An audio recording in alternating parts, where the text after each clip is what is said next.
മേൽമുറി. കവിത വിമീഷ് മണിയൂർ. ആ നഗരത്തിൽ, ആ പഴയ പാർട്ടിയിൽ ജീവിച്ചിരിക്കുന്ന അവസാനത്തെ പാർട്ടി അംഗം ഒരു പാർട്ടി ആപ്പീസായിരുന്നു.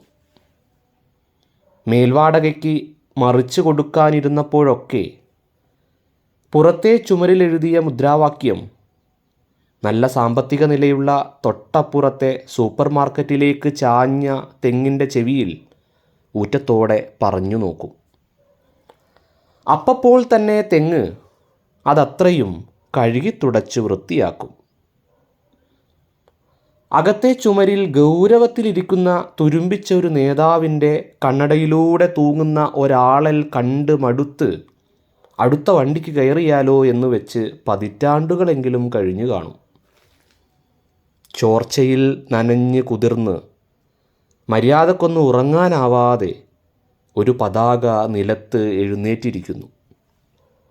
അവസ്ഥ എത്ര പറഞ്ഞു മനസ്സിലാക്കാൻ ശ്രമിച്ചിട്ടും സാധിക്കാത്തതിൻ്റെ ചൊറിച്ചിൽ മരിച്ചെഴുന്നേറ്റവരുടെ വാട പോലെ അതിൻ്റെ കാലിൽ ചങ്ങലയായി പുറ്റെടുത്തിരുന്നു. മഴയത്ത് കയറി നിൽക്കാൻ ഒരു പാറാടനെങ്കിലും വരുന്നതിൻ്റെ നേരിയ സാധ്യതയെക്കുറിച്ച് അതിൻ്റെ ഉള്ളിൽ ഇന്നും ചർച്ച നടക്കുന്നു.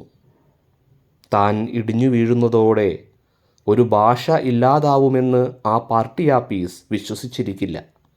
സംഭവിക്കുന്നത് അങ്ങനെയാണെങ്കിലും.